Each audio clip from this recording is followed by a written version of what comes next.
அனைவருக்கும் வணக்கம் நண்பர்களே. நம்ம இந்த காணொளியில் என்ன பார்க்க போகிறோம் அப்படின்னா, தற்கால தமிழ்நாட்டு வரலாறு அந்த அந்த பாடம் பார்த்துக்கிட்டு இருக்கோம் நம்ம. வெங்கடேஷன் எழுதிய புத்தகம். இது டிஎன்பிஎஸ்சியில் யூனிட் 6ல் நமக்கு முக்கியமான பார்ட்டாக இருக்குது. இதிலிருந்து தான் இப்போ நடந்து முடிஞ்ச குரூப் 4லேருந்து தென்னிந்திய பிரபலங்கள்னு ஒரு கொஸ்டின் கேட்டிருந்தாங்க.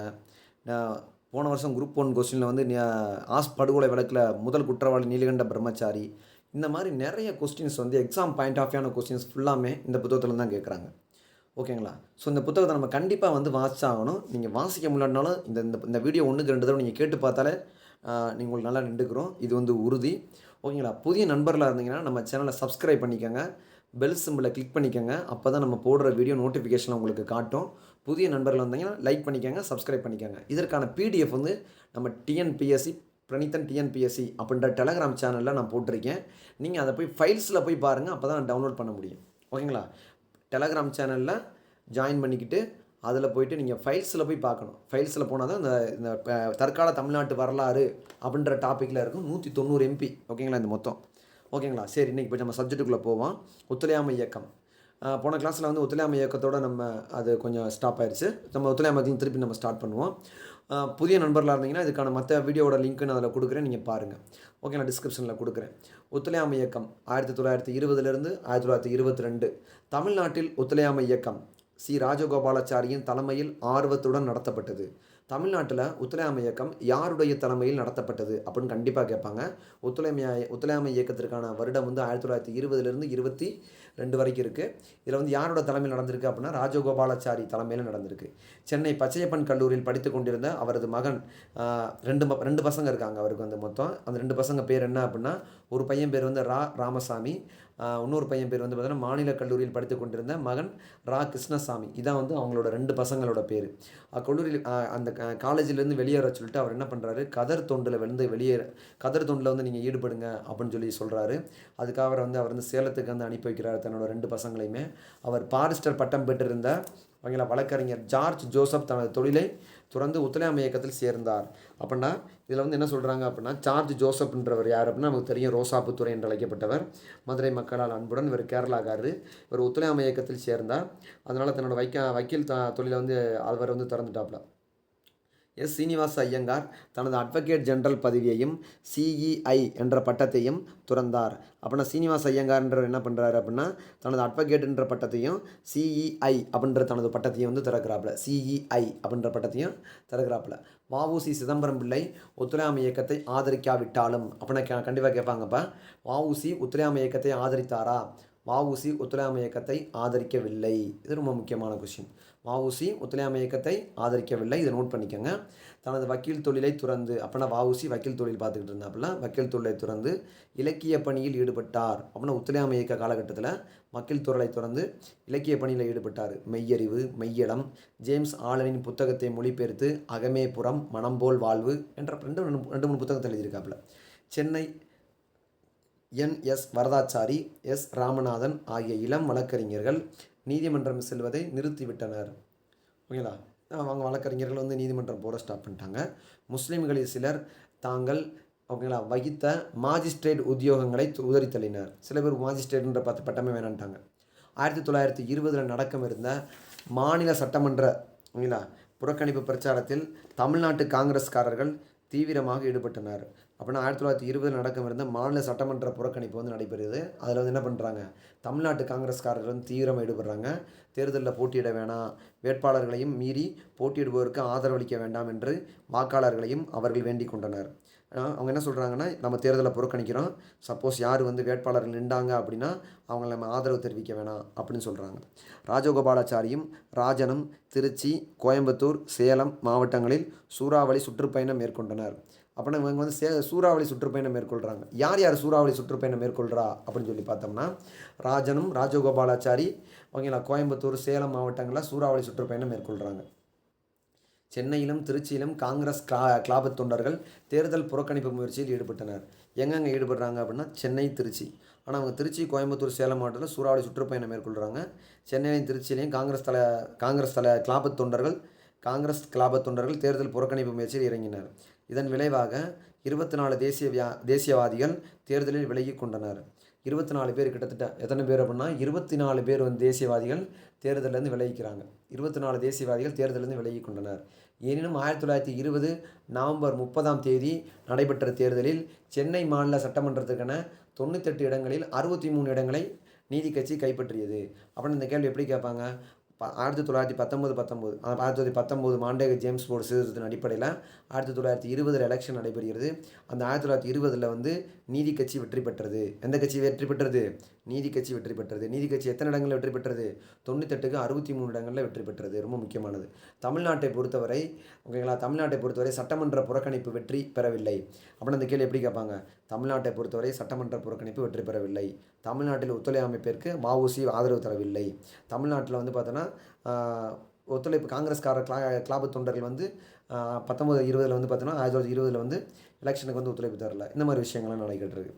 நீதி கட்சி தேசிய நீரோட்டத்திலிருந்து விலகி சென்று அரசாங்கத்தின் ஆதரவை பெற்று ஒத்துழையாமை இயக்கத்தை ஒதுக்கிவிட்டு மக்களின் செல்வாக்கை பயன்படுத்தி ஆட்சியை எளிதில் கைப்பற்றியது.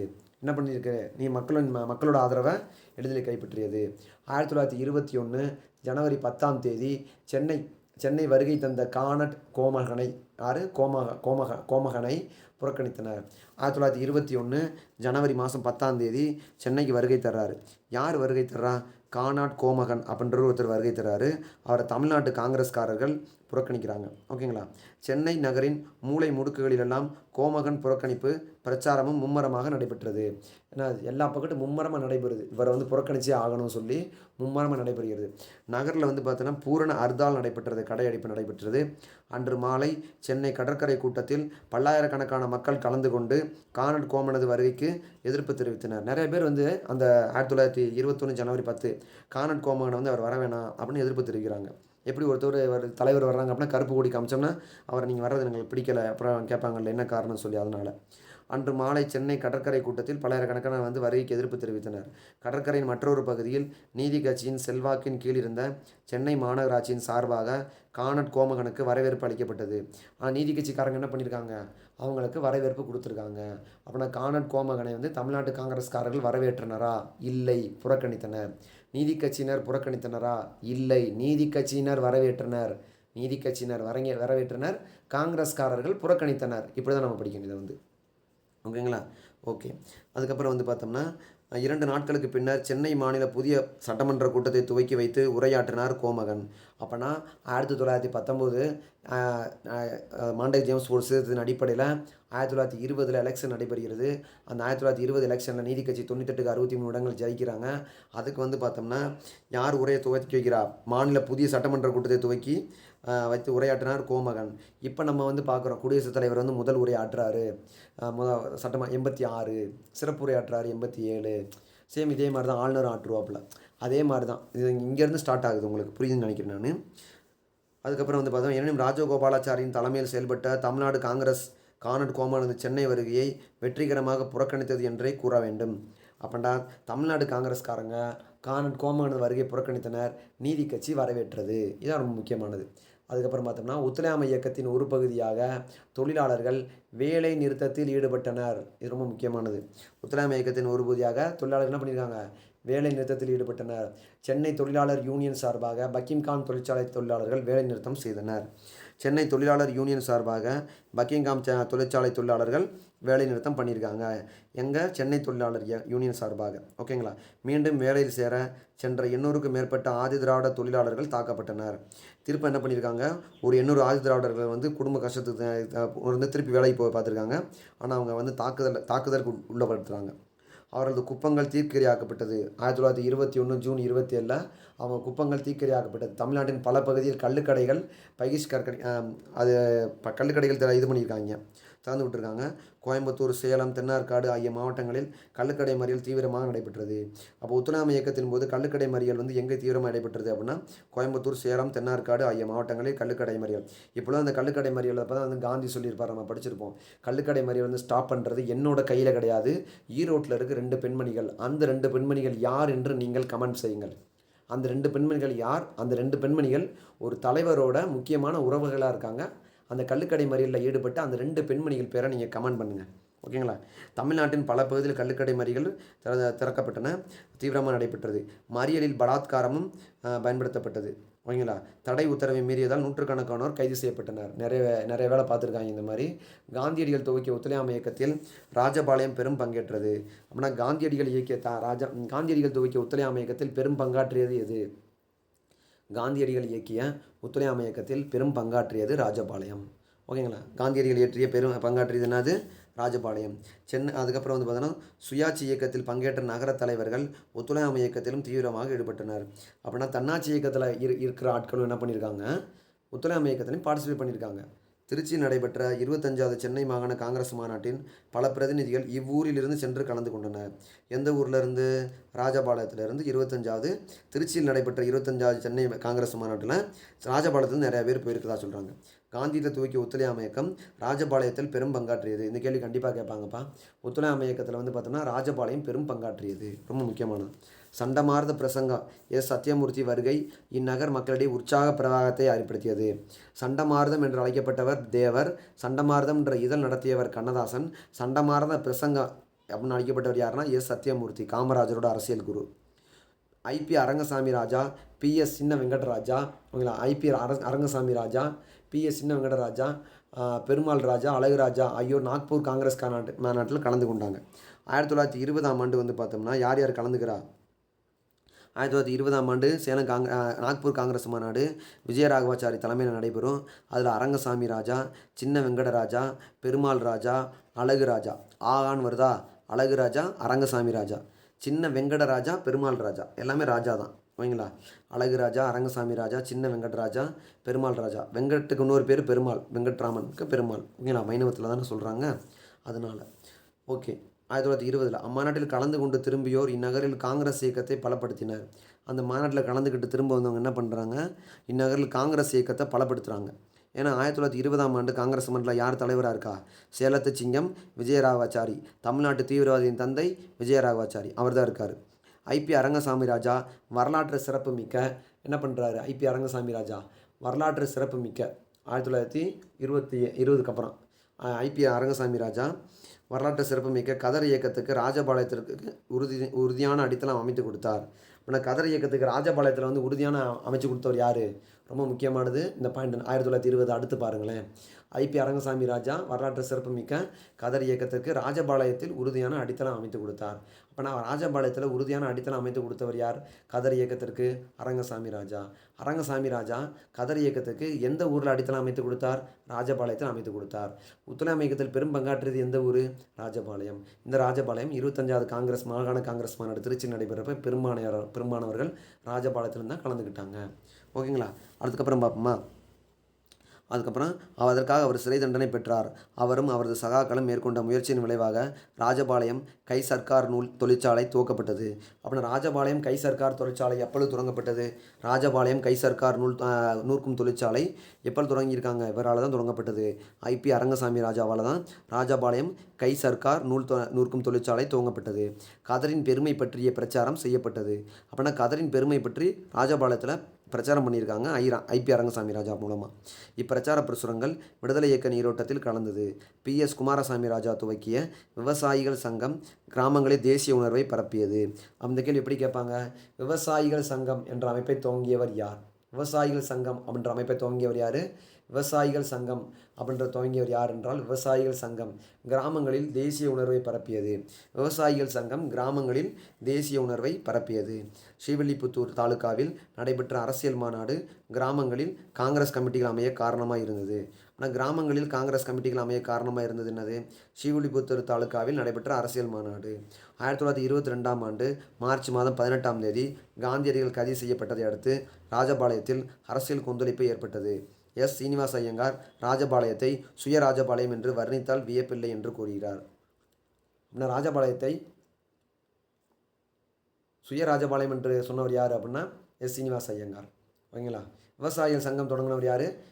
பிஎஸ் குமாரசாமி ராஜா. பிஎஸ் குமாரசாமி ராஜா. கிராமங்களில் வந்து ஸ்ரீவில்லிபுத்தூர் தாலுகாவில் நடைபெற்ற மாநாடு தான் முக்கியமான ஒரு அங்கம் வச்சதாக சொல்கிறாங்க. ஓகேங்களா. அதுக்கப்புறமா ஒத்துழையாமை இயக்கத்தின் போது மலபாரில் நிகழ்ந்த மாப்பிள்ளைகள் கிளர்ச்சி தமிழ்நாட்டில் மோசமான விளைவுகளை ஏற்படுத்தியது. இந்த ஒத்துழையாமை இயக்கத்தில் பொறுத்த வரைக்கும் மலபாரில் நிகழ்ந்த மாப்பிள்ளைகள் கிளர்ச்சி தமிழ்நாட்டில் மோசமான விளைவுகளை ஏற்படுத்தியது. அதனால் தமிழ்நாட்டில் கிலாபத் ஒத்துழையாமை இயக்கங்கள் வலுவிழந்து போயின. தமிழ்நாட்டில் கிலாபத் மற்றும் ஒத்துழையாமை இயக்கங்கள் ஏன் வலுவிழந்து போகின்றன? மலப்பாரில் மாப்பிள்ளைகள் கிளர்ச்சி தமிழ்நாட்டில் பிரதிபலிச்சிருக்கு. அங்கே அடித்தா இங்கே வலிக்கும் அப்படின்னு ரமணா படத்தில் சொல்லுவாங்க.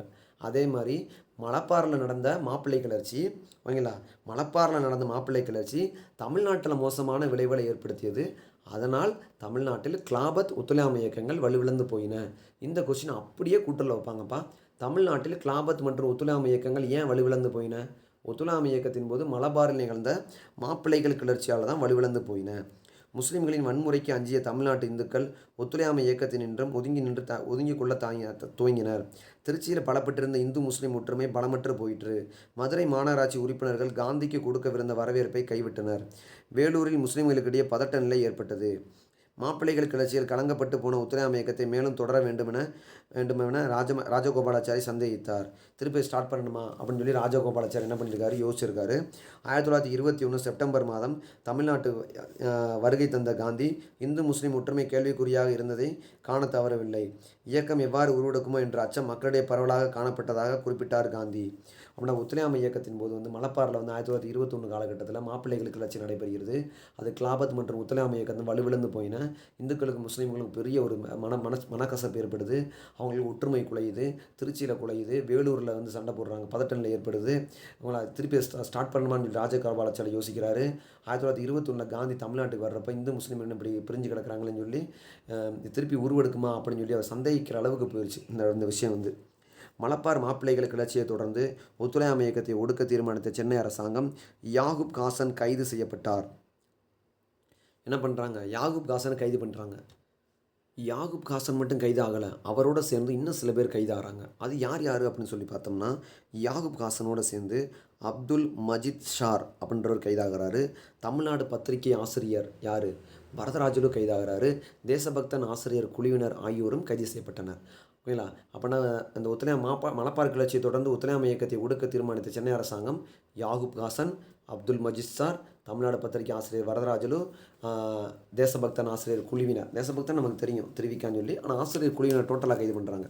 1921 நவம்பர் 4ஆம் தேதி அகில இந்திய காங்கிரஸ் கமிட்டி தனிநபர்கள் சட்ட மறுப்பு இயக்கத்தில் ஈடுபடலாம் என்று எடுத்த முடிவை திருச்சியில் கூடிய தமிழ்நாடு காங்கிரஸ் கமிட்டி ஆதரித்தது. அப்படின்னா 1921 நவம்பர் 4 அகில இந்திய காங்கிரஸ் கமிட்டி தனிநபர்கள் சட்ட மறுப்பு இயக்கத்தில் போராடலாம் அப்படின்னு சொல்லி ஒரு முடிவு எடுக்கிறாங்க. திருச்சியில் கூடிய தமிழ்நாடு காங்கிரஸ் கமிட்டியும் இதை ஆதரிக்குது. அகில இந்திய காங்கிரஸ் கமிட்டி 1921 நவம்பர் மாதம் கூடுறாங்க. ஓகேங்களா? எங்கே கூடுறாங்கன்னு போடலை, ஆனால் கூடி ஒரு முடிவு எடுக்கிறாங்க. ஆனால் திருச்சியில் இருக்கிற தமிழ்நாடு காங்கிரஸ் இதை ஆதரிக்குது. அதன்படி அதன் தடை உத்தரவை மீறிய ராஜகோபாலாச்சாரி, எம்.வி. சுப்பிரமணிய சாஸ்திரி கைது செய்யப்படுறாங்க. யார் கைது செய்யப்படுறா? சுப்பிரமணிய சாஸ்திரியும் ராஜகோபாலாச்சாரியும் கைது செய்யப்படுறாங்க. கோயம்புத்தூரில் கள்ளுக்கடை மறியலில் ஈடுபட்ட ஈவே ராமசாமி நாயக்கரும் கைதானார். வேலு சிலவரசர் சென்னைக்கு வருகை தந்தபோது 1922 அப்போ தான் கோமகனை வருகையை இது பண்ணாங்க. இப்போ வேலு சிலவரசரை வருகையை அவங்க வரக்கூடாதுன்னு சொல்லி பூரண ஹர்தால் நடைபெறுகிறது. ஆனால் வன்முறையும் துப்பாக்கிச்சூடும் தமிழ்நாட்டில் நடைபெற்ற ஒத்துழையாமை இயக்கத்திற்கு அவப்பெயரை தேடி தந்துச்சு அப்படின்றாங்க. ஆனால் ஒத்துழையாமை இயக்கத்தப்போ துப்பாக்கிச்சூடு நடைபெற்றதா தமிழ்நாட்டில் அப்படின்னு? ஆமாம், நடைபெற்றது. வரிகோடா இயக்கத்துக்கு தமிழ்நாட்டில் ஆதரவு இல்லை. பாருங்களேன், வரிகோடா இயக்கத்துக்கு தமிழ்நாட்டில் ஆதரவு இல்லை. ரவுலட் சட்டத்திற்கு மிதவாதிகள் காந்திக்கு ஆதரவு தரல, ஆனால் தீவிரவாதிகள் ஆதரவு கொடுத்தாங்க. ஒத்துழையாமை இயக்கத்திற்கு மிதவாதிகள் ஆதரவு தராங்க, வஉசி ஆதரவு தரல. ஓகேங்களா? கிலாபத் இயக்கத்துக்கு காங்கிரஸ் ஆதரவு தருது, நீதி கட்சி ஆதரவு தரல, தன்னாட்சி இயக்கம் ஆதரவு தரல. ஓகேங்களா? வரிகோடா இயக்கத்துக்கு தமிழ்நாட்டில் ஆதரவு இல்லை. இந்த மாதிரி விஷயங்களை நம்ம தொகுத்து படித்தா தான் நம்ம எக்ஸாம் பாயிண்ட் ஆஃப் வியூவில் அடிக்க முடியும். தமிழ்நாட்டில் ஒத்துழையாமை இயக்கத்தின் முதுகெலும்பாக இருந்த ராஜகோபாலாச்சாரி சிறையில் அடைக்கப்பட்டதாலும் காங்கிரஸுக்குள்ளேயே என்ன பண்ணிட்டாங்க, அடைக்கப்பட்டிருக்காங்க. ராஜாஜி சிறையில் அடைக்கப்பட்டுறாரு.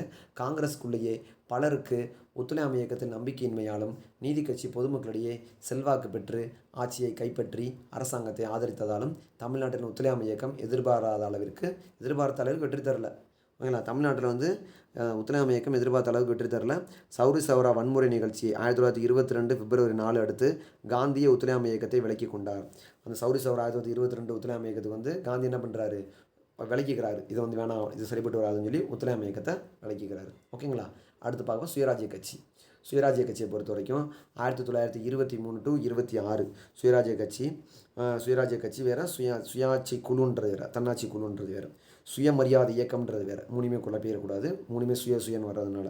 ஒத்துழையாமை இயக்கம் விலக்கிக் கொள்ளப்பட்ட போதிலும் தேச தலைவர்கள் விடுதலை செய்யப்படவில்லை. இந்த கேள்வி கூட்டல் வைப்பாங்கப்பா. ஒத்துழையாமை இயக்கம் விலக்கிக் கொள்ளப்பட்ட தேச தலைவர் விடுதலை பண்ணாங்களா? விடுதலை செய்யவில்லை. இந்திய விடுதலை போராட்டம் தேக்க நிலையில் இருந்தபோது சுயராஜ்ய கட்சியினர் சட்டமன்றத்துக்குள் ஒத்துழையாமை இயக்கத்தை துவக்குவதென முடிவு செய்தனர். என்ன பண்ணுறாங்க? சட்டமன்றத்துக்குள்ளேயே வந்து இவங்க ஒத்துழையாமை இயக்கத்தை முடிவு பண்ணலாம் அப்படின்னு சொல்கிறாங்க. சுயராஜ்ய கட்சி தமிழ்நாட்டில் கஸ்தூரிரங்க ஐயங்கார், சீனிவாச ஐயங்கார், வரதராஜலு, விஜயராகவாச்சாரியார், ராமசாமி ஐயங்கார் ஆகியோர் சுயராஜ்ய கட்சியில் சேர்ந்து சட்டமன்ற நுழைவை ஆதரித்தனர். அப்படின்னா சட்டமன்ற நுழைவை யார் யார் ஆதரிக்கிறான்னு சொல்லி பாருங்களேன். கஸ்தூரிரங்கர் ஆதரிக்கிறாரு, சீனிவாசர் ஆதரிக்கிறாரு. 3 ஐயங்கார் இருக்காங்கப்பா. ஒன்று ரங்கசாமி ஐயங்கார், கஸ்தூரிரங்க ஐயங்கார், சீனிவாச ஐயங்கார். இதை 3 பேர்த்த மட்டும் தனியாக எடுத்துக்கோங்க. கஸ்தூரிமானே அப்படின்னு ஒரு பாட்டு கூட இருக்குது. நம்ம வந்து கஸ்தூரி அப்படின்னா கஸ்தூரிமான் அப்படின்னா கஸ்தூரி சீனி ரங்கன், கஸ்தூரி சீனி ரங்கன் இப்படி ஞாபகத்தில் வச்சுக்கோங்க. விஜய் வர்றார் அப்படி ஞாபகத்தில் வச்சுக்கோங்க. விஜய் வர்றார் அப்படின்னா சுயராஜ்ய கட்சியை பொறுத்த வரைக்கும் இது எப்படி ஞாபகத்தில் வச்சுக்கலாம்? விஜய் வர்றார் அப்படின்னா விஜய ராகவாச்சாரி, வரதராஜலு. இல்லை கஸ்தூரிமான் சீனி, கஸ்தூரிமான் சீனிவாச ஐயங்கார், அது கஸ்தூரிமான் ஐயங்கார், சீனிவாச ஐயங்கார், அதுக்கப்புறம் என்னது ரங்கசாமி ஐயங்கார். இவங்க தான் வந்து ஆதரிக்கிறாங்க.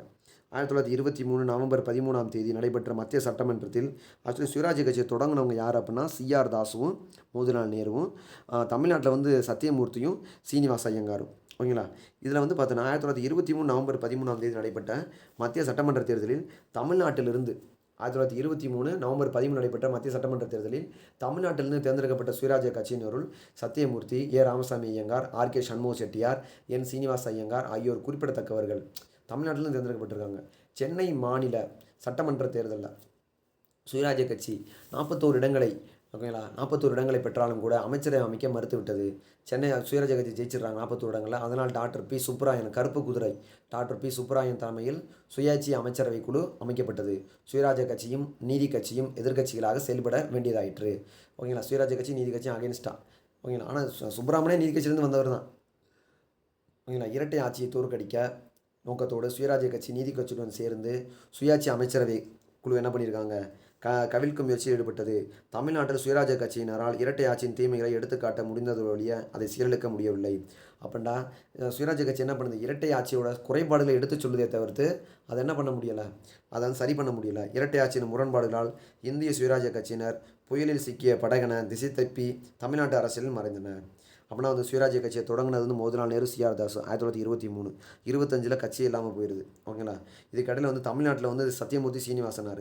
இந்த கட்சியில் சேர்றவங்க வந்து 3 ஐயங்கார், கஸ்தூரி, சீனிவாசன், ரங்கசாமி. இதில் வந்து பார்த்தோம்னா எக்ஸ்ட்ரா 2 பேர் இருக்காங்க. விஜயராகச்சாரி, இன்னொருத்தர் வரதராஜலு. இவங்க 5 பேர் தான் வந்து ஆதரவு தராங்க. ஜெயிக்கிறாங்க, 41 இடங்களில் ஜெயிக்கிறாங்க. சுப்ரமணுக்கு ஆதரவு தராங்க. இருப்பினும் வந்து இரட்டை ஆட்சியோட அதை வந்து எடுத்து குழுவ முடியதை தவிர்த்து அதை சரி பண்ண முடியலை அப்படின்றாங்க. அடுத்து பார்க்கணும் நீல்சிலை அகற்றும் போராட்டம். நீல்சிலை அகற்றும் போராட்டம் 1927. நீல்சிலை அகற்றும் போராட்டத்தை பொறுத்த வரைக்கும் சென்னை இராணுவ பிரிவின் தலைவராக இருந்த கர்னல் நீல் 1857 பெருங்கிளர்ச்சியை ஒடுக்குவதில் தனித்தீவிரம் காட்டியவர். அப்படின்னா வந்து கர்னல் நீல்ன்றவர் 1857 நமக்கு தெரியும் பெரும்புரட்சி, அதை அடக்கிறதுல வந்து பெரும் தீவிரமாக இருந்திருக்காப்புல. அவருடைய சேவையை பாராட்டி பிரிட்டிஷ் அரசாங்கம் சென்னையின் பிரதான பகுதிகளில் நீலின் சிலையை வைத்தது. என்ன பண்ணிட்டாங்க? நீலின் சிலை வைக்கிறாங்க. இதனால் விடுதலை போராட்டத்தின் போது அந்த அவமான சின்னத்தை அகற்றுவதற்காக நெல்லை சோமயாஜுலுவின் தலைமையில் சத்தியாகிரக குழு அமைக்கப்பட்டது. நீல்சிலை அகற்றும் போராட்டம் யாருடைய தலைமையில் அமைக்கப்பட்டது அப்படின்னா சோமயாஜுலு. அவர் இந்த திருநெல்வேலிக்காரர், நெல்லைக்காரர். அவரோட தலைமையில் சத்தியாகிரக குழு அமைக்கப்பட்டது. மதுரையிலிருந்து சீனிவாசநாத ஐயங்கார், அவரது மனைவி பத்மாசினி அம்மாள், ஓகேங்களா, சிதம்பர பாரதி, டாக்டர் பி வரதராஜலு ஆகியோர் அச்சத்தியாகிரகத்தில் பெரும் பங்காற்றினர். அப்படின்னு இந்த சத்தியாகிரகத்தில் பங்காற்றினவர்கள் யார் யார் அப்படின்னு சொல்லி பார்த்தோம்னா மதுரையிலிருந்து சீனிவாச ஐயங்காரும் அவங்க மனைவி பேர் பத்மாசினி அம்மையாரும் ரொம்ப முக்கியமான ஆளுக்களாக இருந்திருக்காங்க. சிதம்பர பாரதி, டாக்டர் வரதராஜலு ஆகியோர் அச்சத்தியாகிரகத்தில் பெரும் பங்காற்றினர். அப்புறம் சத்தியாகிரக குழு தலைமை யார்? சோமயாஜுலு. ஆதரவு துருத்தவங்க சீனிவாசர், அவர் மனைவி பத்மாசினி, சிதம்பரநாத, வரதராஜலு. 1927 ஆகஸ்ட் மாதம் 11 துவக்கி அப்போராட்டம் அழிஞ்சிருக்குல்ல, அது என்னென்னா 1927 ஆகஸ்ட் 11ப்பா. ஓகேங்களா? ரொம்ப முக்கியமானது. அப்போராட்டத்துக்கு சுப்பராயலு நாயுடுவும் முகமது சாலியா ராவுத்தரும் தலைமை தாங்க நீலின் சிலையை உடைத்து சேதப்படுத்தினர். ஐயா, அந்த சத்தியாகிரக குழுக்கு தலைமை தாங்கினார் சோமயாஜுலு. ஓகேங்களா?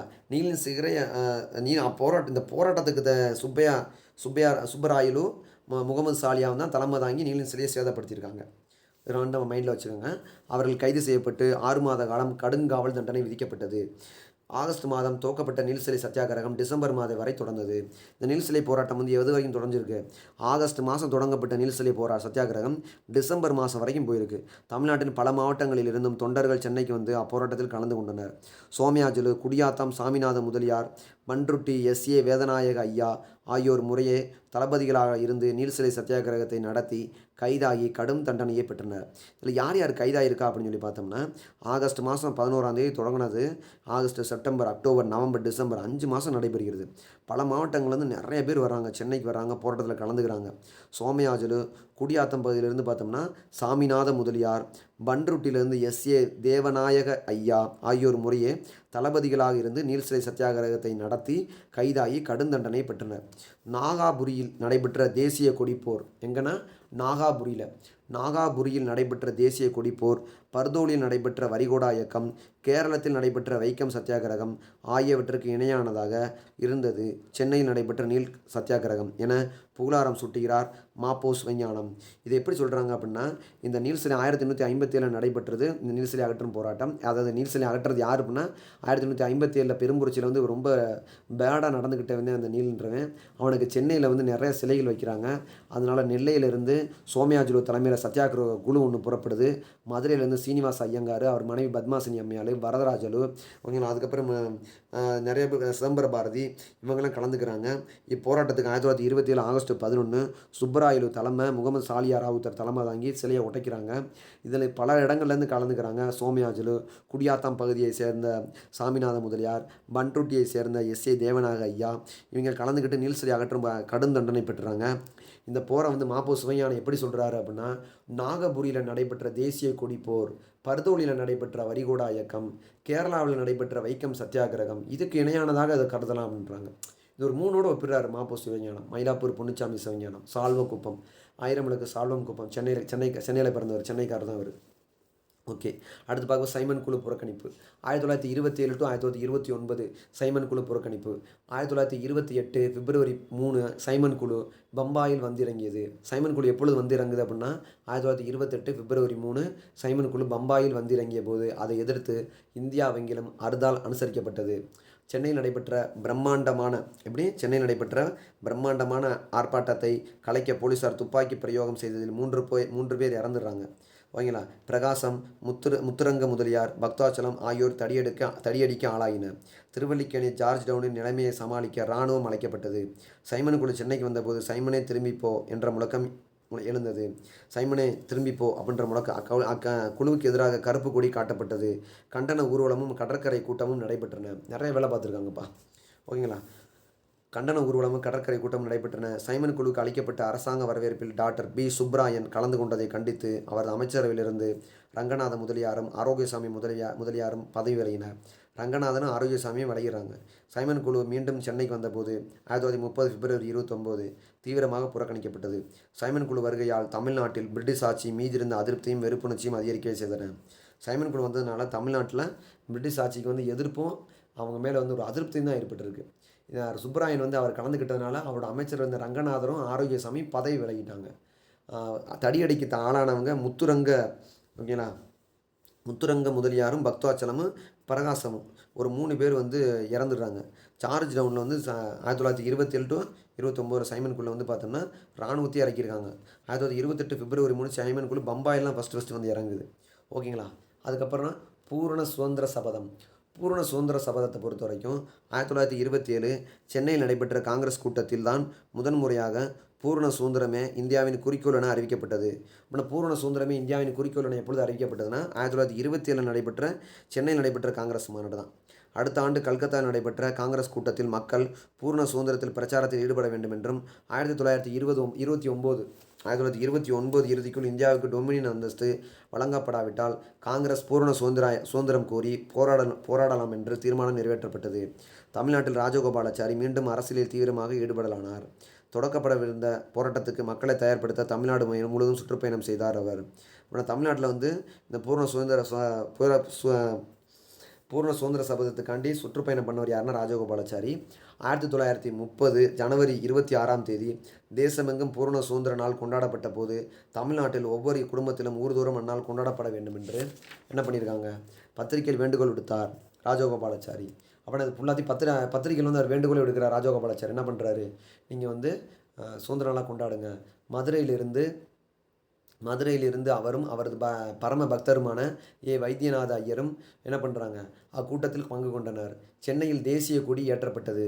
மாலையில் திருவல்லிக்கேணி திலகர் கூட்டத்தில் பொதுக்கூட்டம் நடைபெற்றது. ஓகேங்களா, சாயங்காலம் அதில் காங்கிரஸ் காரிய கமிட்டி தயாரித்த பூர்ண சுதந்திர சபதத்தை கூட்டத்தலைவர் வரி வரியாக வாசிக்க குழுவில் இருந்த 60,000க்கும் மேற்பட்டோர் அந்த வாசகங்களை திரும்பச் சொல்லி சபதம் எடுத்தனர். ராஜகோபாலாச்சாரி பத்திரிகையில் அழைப்பு கொடுத்துருக்காரு, சுற்றுப்பயணம் மேற்கொண்டிருக்காரு. இந்த பூர்ண சுதந்திர இதுக்காண்டி 1927 காங்கிரஸ் மாநாட்டில் முடிவு பண்ணுறாங்க. 29 ராவி நதிக்கரையில் போய் அவர் கொடியேற்றுறாரு. அதன் நினைவு கூர்மைகள் தான் ஜனவரி 26 நம்ம குடியரசு தினமாக கொண்டாடிக்கிட்டு இருக்கோம். ஓகேங்களா. அடுத்து பார்க்க போகிறது உப்பு சத்தியாகிரகம். தமிழ்நாட்டு காங்கிரஸ் உப்பு சத்தியாகிரகம் 1930. தமிழ்நாடு காங்கிரஸ் கமிட்டி தலைவராக இருந்த ராஜகோபாலாச்சாரி தமிழ்நாட்டில் உப்பு சத்தியாகிரகத்தை நடத்துவதற்கான தளபதியாக காங்கிரஸ் மேலிடத்தில் நியமிக்கப்பட்டார். ஆனால் தமிழ்நாட்டில் உப்பு சத்தியாகிரகத்தை யார் தலைமையில் நடத்துகிறாங்க அப்படின்னு சொல்லி பார்த்தீங்கன்னா ராஜாஜியோட தலைமையில் நடத்துகிறாங்க. காங்கிரஸ் தலைமையகத்தை சென்னையிலிருந்து திருச்சிக்கு மாற்றி அதை சட்டமறுப்பு இயக்க மையமாக கொண்டிருந்தார். தலைமையகத்தை காங்கிரஸோட தலைமையகத்தை சென்னையிலிருந்து திருச்சிக்கு மாற்றிட்டாப்புல. அவர் ராஜகோபாலாச்சாரி மதுரை சென்று மதுரை மாவட்ட கமிட்டி தலைவரான என்எம்ஆர் சுப்புராமனையும் வக்கீல் வைத்தியநாத ஐயரையும் சந்தித்து பேசி வேதாரண்ய உப்பு சத்தியாகிரகத்தை பற்றி முடிவு செய்கிறாங்க. யாரை என்எம்ஆர் வீட்டில் தான் முடிவு பண்ணுறாங்க. வைத்தியநாத ஐயர், ராஜகோபாலாச்சாரி, சுப்புராமன்லாம் முடிவு பண்ணுறாங்க. தமிழ் புத்தாண்டு நாளும் ஜாலியன் வாலாபாக் படுகொலை நாளும் ஒன்றாக சேர்ந்த 1930 ஏப்ரல் 13 அன்று ராஜாஜி என்ன பண்ணுறாரு, சுப்புராமன் மாவட்டங்களிலிருந்து தேர்ந்தெடுக்கப்பட்ட 98 சத்தியாகிரகிகள் ஆக மொத்தம் 100 பேர் அதிகாலை 5 மணிக்கு திருச்சியில் டாக்டர் TSS ராஜனின் மகள் ராஜகோபாலாச்சாரியின் நெற்றியில் திலகமிட்டு வழி அனுப்ப தேசிய கொடி பிடித்தோர் முன் செல்ல திருச்சியில் இருக்க TSS ராஜன் வீட்டில் இருந்து அவங்க கிளம்புறாங்க. ஓகேங்களா, உப்பு சத்தியாகிரகத்துக்கு. ஓகேங்களா, தேசிய கொடியை பிடித்து முன் செல்ல சத்தியாகிரகிகள் வரிசைக்கு இருவராக அணிவகுத்து சென்றனர். வழிநெடுகிலும் பாரதியாரின் அச்சமில்லை அச்சமில்லை அச்சம் என்பதில்லையே, உச்சி மீது வானிடிந்து வீழுகின்ற போதிலும் அச்சமில்லை அச்சமில்லை அச்சம் என்பதில்லையே, அந்த பாடலை வழிநடிகளும் பாடிட்டு போகிறாங்க. அந்த யாத்திரை சென்ற நாமக்கல் கவிஞரின் ராமலிங்க பிள்ளை கத்தியின்றி ரத்தமின்றி யுத்தம் ஒன்று வருகுது, சத்தியத்தின் நித்தியத்தை நம்பு யாரும் சேருவீர் என்ற பாடலை புனைந்து தந்திருந்தார். இந்த 2 பாட்டு தான் வழிநடிகளும் பாடிட்டு போயிருக்காங்க. ஓகேங்களா. சத்தியாகிரகிகள் அனைவரும் அப்பாடலை பாடி சென்றனர். தஞ்சை மாவட்ட கலெக்டராக இருந்த ஏஜேன்னு போட்டிருக்காங்க. ஸ்கூல் புத்தகங்கள் பள்ளி புத்தகங்களில் ஜேஏன்னு போட்டிருப்பாங்க. ஜேஏ தாரன் அப்படின்னு போட்டிருப்பாங்க, இல்லை ராரன் போட்டிருக்காங்க. சத்தியாகிரக படையினை வரவேற்பதோ உபசரிப்பதோ அல்லது விருந்தளிப்பதோ வேறு வகையில் உதவி புரிவதோ கடுமையான தண்டனைக்குரிய குற்றங்களாகும் என்று தஞ்சை மாவட்டம் முழுவதிலும் அறிவித்திருந்தார். இருப்பினும் போராட்ட வீரர்கள் கிராமமாக சென்றபோது மக்கள் தடை உத்தரவை உதாசீனப்படுத்திவிட்டு மங்கள தோரணங்கள் கட்டி வேட்டுகள் விடுத்து உற்சாகமாக வரவேற்றனர். நீ என்னடா சொல்கிறது, நான் என்னடா கேட்குறதுன்னு சொல்லி வேட்டு விடுத்து அவங்கள வரவேற்றிருக்காங்க. பெண்கள் பூரண கும்பம் எடுத்தனர், திருஷ்டி கழித்தனர், குளிர்பானங்களும் பண்டங்களும் கொடுக்கப்பட்டன. பல ஊர்களில் வீரர்களும் விருந்துகள் வழங்கப்பட்டன. ராஜகோபாலாச்சாரி, அண்ணாமலை பிள்ளை, ராஜன், வேதகையா, வைத்தியநாத ஐயர், எழுத்தாளர் வாரா ஆகியோர் வழிக்கூட்டங்களில் பேசினர். போலீசாரின் அடக்குமுறைகளையும் அரசாங்க விசுவாசிகளின் விஷம செயல்களையும் மீறி யாத்திரையை வெற்றிகரமாக நடத்தணும். மொத்தம் 100 பேர் போயிருக்காங்க. ராஜகோபாலாச்சாரி தலைமை, என்எம்ஆர் சுப்புராமன், வைத்தியநாத ஐயர் ஐடியா, திருச்சி TSS ராஜன் அவங்க மகன் நெத்தியில் திலகமிட்டு அனுப்பிச்சுட்ருக்காங்க. திருச்சி, தஞ்சாவூர், கும்பகோணம், மன்னார்குடி, திருத்துறைப்பூண்டி வழியாக 16 நாட்கள் யாத்திரை பண்ணியிருக்காங்கப்பா. திருச்சி, தஞ்சாவூர், கும்பகோணம், இந்த வரிசை அப்படியே ஞாபகத்தில் வச்சுக்கோங்க. திருச்சி, தஞ்சாவூர், கும்பகோணம், மன்னார்குடி, திருத்துறைப்பூண்டி 16 நாட்கள் யாத்திரை. 1930 ஏப்ரல் 28 சத்தியாகிரகிகள் வேதாரண்யத்தை அடைந்தனர். அங்கு கூடியிருந்த பல்லாயிரக்கணக்கான மக்கள் அவர்களை வாழ்த்தொலி எழுப்பி வரவேற்றனர். மறுநாள் முழுவதும் சத்தியாகிரகிகள் அனைவரும் உண்ணாவிரத நோன்பிருந்தனர், பிரார்த்தனை செய்தனர். ஏப்ரல் 28 முக்கியமான தேதி. ஏப்ரல் 28 ஞாபகத்தில் வச்சுக்கோங்க. ஏப்ரல் 13 தொடங்கி ஏப்ரல் 28. ஏப்ரல் 30 ராஜகோபாலாச்சாரி 16 சத்தியாகிரகிகளுடன் என்ன பண்ணுறாரு, 16 சத்தியாகிரகிகளுடன் அகஸ்தியம் பள்ளியில் உள்ள உப்பளத்தை அடைந்து மீறி உப்பை அள்ளினார்கள்.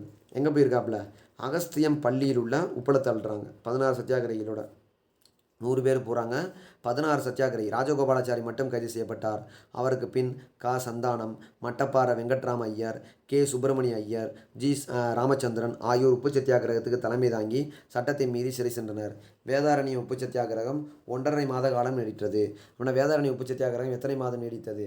வேதாரண்ய உப்பு சத்தியாகிரகம் 1½ மாதம் நீடித்தது. அகஸ்தியத்தில் போய் உப்பு அள்ளுவாங்க. எங்கே வேதாரண்யத்தில் இருக்க அகஸ்தியம் அப்படின்ற இடத்துல போய் உப்பள்ளி இருக்காரு. ராஜாஜி மட்டும் தான் கைது செய்யப்படுறாரு. அவரை தொடர்ந்து ஒரு 16 சத்தியாகிரகிகள் அங்கே போயிருக்காங்க. ராஜகோபாலாச்சாரி தலைமையில் திருச்சியிலிருந்து உப்பு சத்தியாகிரகிகள் புறப்பட்டு ஏப்ரல் 13 ஆந்திர கேசரி பிரகாசம் தலைமையில் சென்னை நகரில் உப்பு சத்தியாகிரகம் துவங்கப்பட்டது. காந்தி அங்கே நடத்துகிற மாதிரியே தமிழ்நாட்டில் ஆந்திராலையும் உப்பு சத்தியாகிரகம் அங்கங்கே நடைபெறுகிறது. டாக்டர் நடராஜன், ஸ்ரீபாத சங்கர், ஆக்கூர் ஆனந்தச்சாரி, ஜபதகனி, செல்வி துர்காபாய் ஆகியோர் அவருக்கு துணையாக இருந்தனர். ஆந்திர கேசரிக்கு துணையாக இருந்தவங்க யார் யார் அப்படின்னு சொல்லி பார்த்தோம்னா ஸ்ரீபாத சங்கர், டாக்டர் நடராஜன், ஆக்கூர் ஆனந்தச்சாரி, ஜமதகனி, செல்வி துர்காபாய். சென்னை நகரில் உப்பு சத்தியாகிரகம் போராட்டம் ஆந்திர கேசரி பிரகாசம் தலைமையில் துவங்கப்பட்டது. சென்னை நகரில் பிரகாசம் தலைமையில் சென்ற போராட்ட வீரர்கள் அதிகாலை 7 மணிக்கு திலகர் கட்டடத்தை அடைந்து அடுப்புகளை அமைத்து சட்டத்தை மீறி உப்பு காய்ச்சினர். காய்ச்சிய உப்பை விநியோகித்தனர். நாள்தோறும் அப்போராட்டம் நடைபெற்றது. பிரகாசம், நாகேஸ்வர ராவ், பந்தலு ஆகியோர் மீது குற்றம் சாட்டப்பட்டு தலைக்கு 500 ரூபாய் அபராதம் விதிக்கப்பட்டது. யார் யாருக்கு? பிரகாசம், நாகேஸ்வரா, பந்தலுக்கெல்லாம். அபராதம் கட்ட மறுத்ததால் அவர்களுடைய கார்கள் ஜப்தி செய்யப்பட்டன, ஏலத்தில் விடப்பட்டன. என்ன பண்ணியிருக்காங்க? அவரோட காரை ஃபுல்லாத்தையும் இது பண்ணி ஜப்தி பண்ணி என்ன பண்ணியிருக்காங்க? எல்லாத்தையும் இந்த இருக்குது கீழே வந்துருங்க. அவங்க காரை ஃபுல்லாத்தையும் ஜப்தி பண்ணி டோட்டலாக என்ன பண்ணிட்டாங்க? ஏலத்துக்கு விட்டுட்டாங்க. ஓகேங்களா? ராஜகோபாலாச்சாரியோட ஆந்திர கேசரி பிரகாசத்தோட இது எல்லாத்தையுமே. ஓகேங்களா? ஓகே. டாக்டர் நடராஜன், செல்வி துர்காபாய் தலைமையில் உயர்நீதிமன்றம் வழியாக கடற்கரை நோக்கி போய் கொண்டிருந்த சுமார் 300 பேர் கொண்ட சத்தியாகிரக படையினரை போலீஸ் குதிரைப்படையினர் அடித்து உதைத்து கலைத்தனர். 300 பேர் அடித்து உடைச்சி கலைச்சி விட்டுருக்காங்க.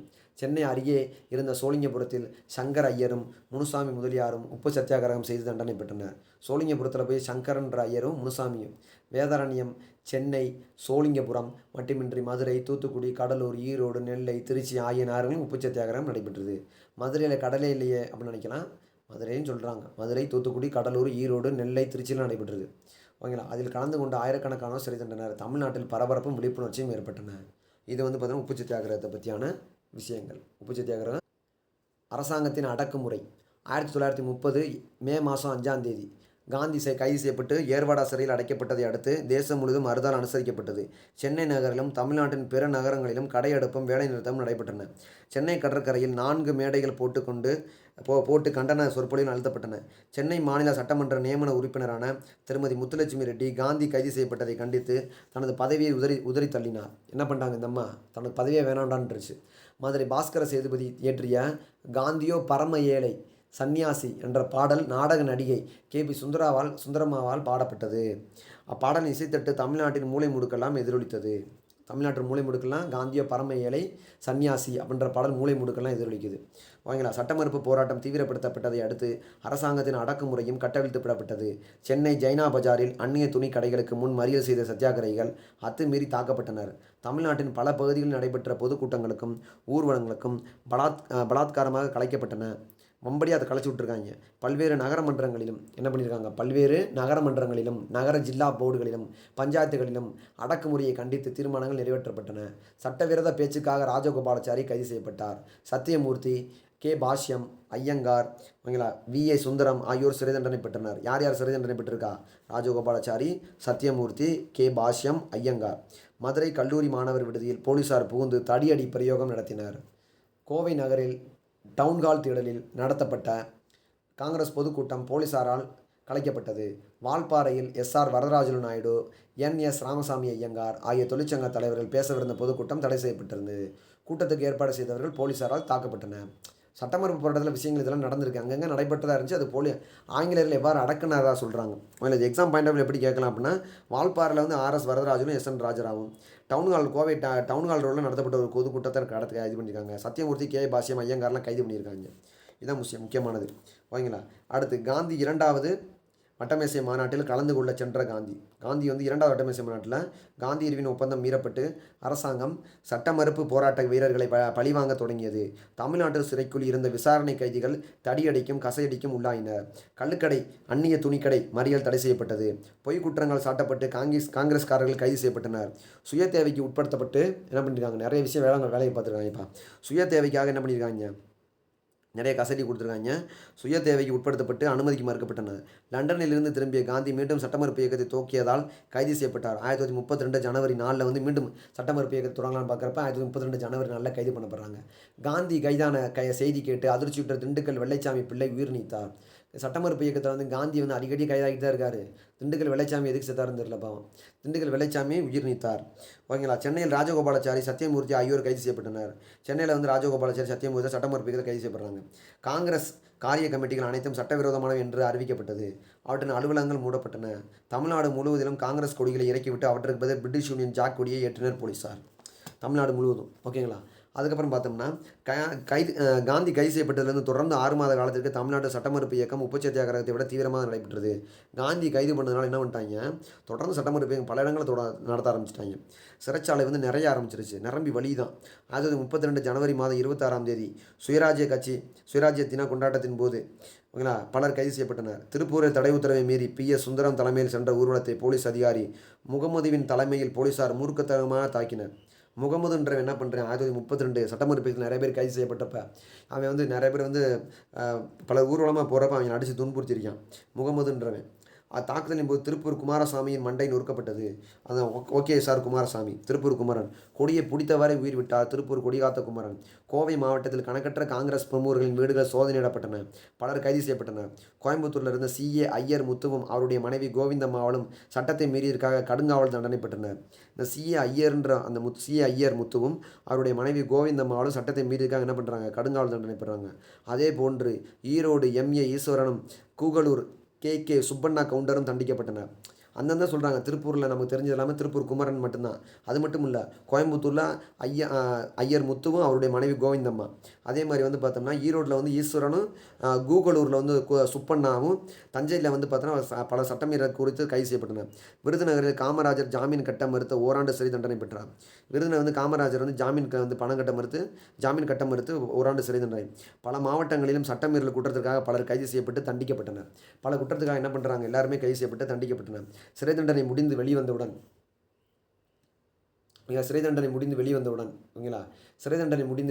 என்ன பண்ணுறாங்க அப்படின்னு சொல்லி பார்த்தோம்னா, அவினாசிலிங்கம் 3 ஹரிஜன மாணவர்களுக்காக அவரது கோவை பங்களாவில் ஒரு பள்ளியை துவக்கினார். அதுவே பின்னர் பெரியநாயக்கம் பாலத்தில் ஸ்ரீ ராமகிருஷ்ண மிஷன் வித்யாலயமாக மாறியது. கோயம்புத்தூரில் இருக்க ஸ்ரீ ராமகிருஷ்ண வித்யா மிஷன் மாறியது எப்படி அப்படின்னு சொல்லி பார்த்தீங்கன்னா, யார் வருது, அவினாசிலிங்கத்தோட விஷயத்தான் வந்து அவினாசிலிங்கம் இருக்காப்புல இல்லை, அவரோட வீடு தான் வந்து பின்னாட்கள் என்ன மாறுது, பள்ளிக்கூடமாக மாறுகிறது அப்படின்றாங்க. ஓகேங்களா. தேர்தலில் வெற்றி வாகை 1937 தேர்தலில் வெற்றி வாகை சொல்கிறாங்க. 1934ஆம் ஆண்டு ஓகேங்களா. 1934ஆம் ஆண்டு பிப்ரவரி மாதம் 6ஆம் தேதி சிறையிலிருந்து விடுதலையான ராஜகோபாலாச்சாரி தனது நிலையை அடியோடு மாற்றிக்கொண்டு மத்திய மாநில சட்டமன்ற தேர்தலில் காங்கிரஸில் நேரடியாக போட்டியிட வேண்டும் என்றார். நேரடியாக போட்டிடுறாப்புல யார், ராஜாஜி. 1934 பிப்ரவரி 6 வந்து 1937 நடைபெற்ற மத்திய சட்டமன்ற தேர்தலில் சென்னை மாநிலத்துக்குரிய 16 தொகுதியில் போட்டியிட்டு 11 தொகுதியில் வெற்றி பெறாங்க. சத்தியமூர்த்தி, அவினாசிலிங்கம், குமாரசாமி ராஜா, முத்துரங்க முதலியார், TSS ராஜன், சாமுவேலு, அனந்தசேனம் ஐயங்கார், VV கிரி, நாகேஸ்வர ராவ், NG ரங்கா, வெங்கடாச்சல செட்டியார் ஆகியோர் வெற்றி வாகை சூடிய காங்கிரஸ்கார். இவர்களே அன்றி முஸ்லீம்களும் தென் சென்னை பகுதியில் வந்து முர்துஷா சாஹேப் பகதூர் காங்கிரஸ் ஆதரவோடு வெற்றி பெற்றார். 1937 நடைபெற்ற சென்னை மாநில சட்டமன்ற தேர்தலில் மொத்தம் 214 இடங்களில் 159 இடங்களில் காங்கிரஸ் வெற்றி பெற்றது. இத்தேர்தலின் போது காங்கிரஸின் வெற்றிக்காக பசுமன் முத்துராமலிங்க தேவரின் அரசின் அடக்குமுறையை மீறி அரும்பாடுபட்டார். பட்டதாரிகள் தொகுதியில் வெற்றி பெற்ற ராஜகோபாலாச்சாரி தலைமையில் முதலாக காங்கிரஸ் அமைச்சரவை அமைக்கப்பட்டது. ஓகேங்களா. ஓகே, இந்த அடுத்த வீடியோட தொடர்ச்சியை நம்ம பார்ப்போம். புதிய நண்பர் லைக் பண்ணிக்கோங்க, சப்ஸ்கிரைப் பண்ணிக்கோங்க, டெலகிராமில் ஜாயின் பண்ணிக்கோங்க. ஓகேங்களா. இதுக்கான PDF அதில் இருக்குது.